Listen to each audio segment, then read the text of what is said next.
News. SLBC టన్నెల్లో చిక్కుకున్న వారి సమాచారం రావాలంటే మరో 2 రోజులు సమయం పడుతుందన్నారు సింగరేణి కాలరేజ్ సీఎండీ బలరాం. ఎన్జీఆర్ఐ తీసిన స్కాన్ పిక్చర్ సాధారణంగా కొన్ని ప్రాంతాలకు దరిదాపుగా గుర్తించబడుతుందని చెప్పారు. కానీ ఖచ్చితత్వం కోసం మరోసారి రాడర్ పిక్చర్స్ కావాలని కోరినట్టు తెలిపారు. అవి వచ్చాకే ఆచూకీ లభించిన వారిని గుర్తించే అవకాశం ఉంటుందని స్పష్టం చేశారు. అప్పటి వరకు రెస్క్యూ ఆపరేషన్ కొనసాగుతూనే ఉంటుందని తెలిపారు. టనల్ బోరింగ్ మిషన్ 2 ముక్కలైందని 13.6 కిలోమీటర్ల వద్ద ఒక ముక్క లభ్యం కాగా 13.9 కిలోమీటర్ల తర్వాత మరో ముక్క ఉన్నట్టు గుర్తించామని తెలిపారు. మొత్తం అక్కడ ఉన్న ఆ రాళ్ళు రప్పలు అన్నీ క్లియర్ చేయడానికైతే మినిమం ఒక వారం రోజు పట్టగలుగుతుంది.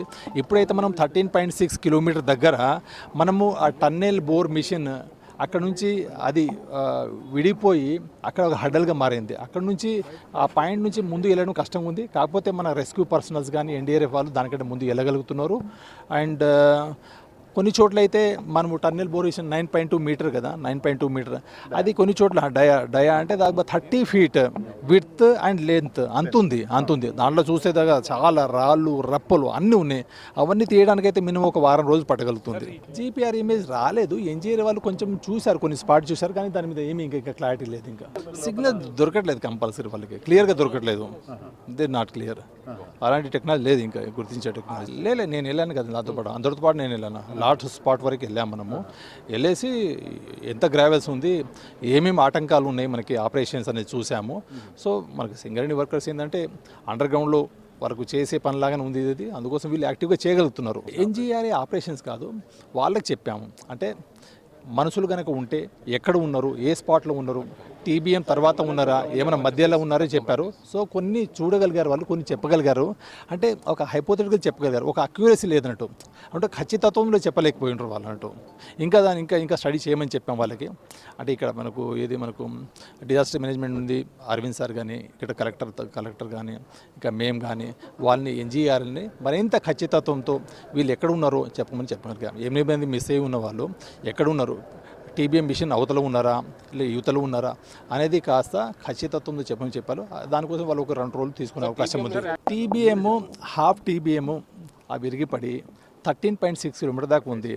అయితే మెయిన్ ఎక్కడైతే యాక్సిడెంట్ అయింది, ఎక్కడైతే సీపేజ్ ఆర్ బ్లాకేజ్ ఉందనుకో, అది 13.900 దాకా ఉంది. అది అక్కడ నుంచే 13.900 ఆవాల ఒక మిషన్ ఉంది, TBM machine original part, front part rear part ఉంది.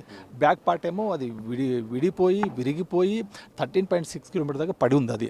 సో అక్కడ పడి ఉండడం వలన దాన్ని తొలగించి మనకు ఏదైతే గ్యాస్ కట్టర్ తోటి కానీ ప్లాస్మా కట్టింగ్తో చేస్తున్నామో తప్పగా ఈ కటింగ్ వెల్డింగ్ పనులు చేసి ఆ కటింగ్ పనులు దాకా రేపు మధ్యాహ్నంగా అయిపోతే మనకు కొంచెము ఆ తర్వాత ఇవి క్రాలర్స్ కానీ జేసీబీ మిషన్ కానీ తీసేసి స్పీడర్ మూమెంట్తో ఆ గ్రావెల్స్ కానీ ఆ మడ్ కానీ అవన్నీ తీసే అవకాశం ఉంది. ఎన్జీఆర్ఏ ఇంకా అంటే వాళ్ళు ఉన్నారు, చీఫ్ సైంటిస్ట్ ఉన్నారు, వాళ్ళకి మరింత అక్యురేట్గా ఆ డేటా అనేది ఇవ్వాలని మన కలెక్టర్ గారు చెప్పారు. మేము డిజాస్టర్ మేనేజ్మెంట్ నుంచి మనకు స్పెషల్ చీఫ్ సెక్రటరీ గారు చెప్పారు.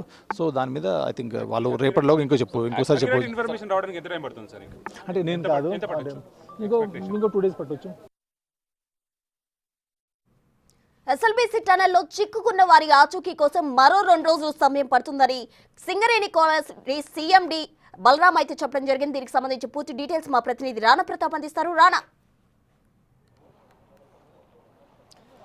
ప్రస్తుతం దాంట్లో చిక్కుపోయినటువంటి 8 మందికి సంబంధించి ఆచూకీ ఇంకా అయితే దొరకలేదు. ఏదైతే కథనాలు 2 గంటల నుంచి వస్తున్నటువంటి నేపథ్యంలో కొంతమంది మృతి చెందారని చెప్తున్నారు, కొంతమంది ఇంకా దొరకలేదని చెప్తున్న నేపథ్యంలో వాటినంతా కూడా ఇప్పుడు జిల్లా అధికారులు కానీ వాళ్ళందరూ అఫీషియల్గా కూడా కొట్టిపారేశారు.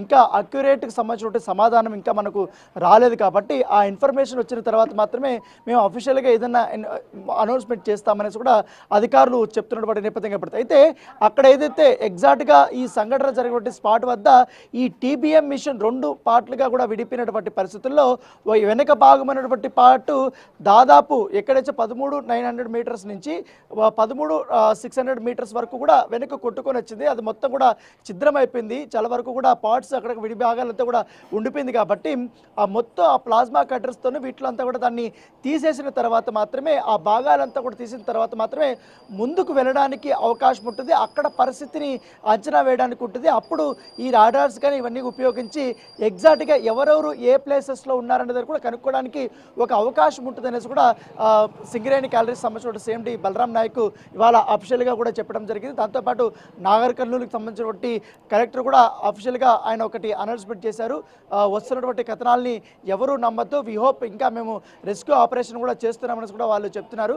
అయితే ఈ రెస్క్యూ ఆపరేషన్లో చాలా కీలకంగా ఉన్నటువంటి వ్యక్తులు ఏంటంటే సింగరేణికి సంబంధించినటువంటి కార్మికులు అని చెప్పొచ్చు. ఎందుకంటే వాళ్ళు షిఫ్ట్ల వైజ్ ఒక్కొక్క షిఫ్ట్లో 60 మంది చొప్పున దాదాపు ఇప్పటి వరకు 200 మందిని వారిని ఇక్కడ దింపారు. ఆ 200 మంది కూడా ఎక్కువగా అక్కడ ఉన్నటువంటి పేరుకుపోయినటువంటి బురద కానీ ఆ వాటర్ని తీసేయడం కానీ దాంతోపాటు లోకో ట్రైన్ ఆ స్పాట్ వరకు వెళ్ళడానికి వాళ్ళు పూర్తి స్థాయిలో ప్రొక్లైనర్తో కూడా అవంతా తీయించడం కానీ ఇవన్నీ కూడా వర్క్ చేస్తున్నారు. దాంతోపాటు బలరాం నాయక్ కూడా లోపలికి వెళ్ళినటువంటి నేపథ్యము, దాంతోపాటు NGRA వాళ్ళు కానీ SDRF కానీ NDRF కానీ వీళ్ళందరూ కూడా అధికారులు లోపలికి వెళ్ళిన తర్వాత అక్కడ సమన్వయం చేసుకుంటూ ఈ యొక్క ఎంటైర్ అవంతా తొలగించే పనుల్లో కూడా నిమగ్నమై ఉన్నారు. కాబట్టి ఇప్పటి వరకు కూడా అనేక రకాలైన బట్టి మేము మిషన్స్ కూడా మేము పరీక్షించాము. ప్లాస్మా కట్టర్స్తో ఇప్పుడు అదంతా కట్ చేస్తాం కదా, కట్ చేసిన తర్వాత మాత్రమే పూర్తి వివరాలు తెలుస్తాయని కూడా అధికారులు చెప్తున్నారు. Thank you Rana.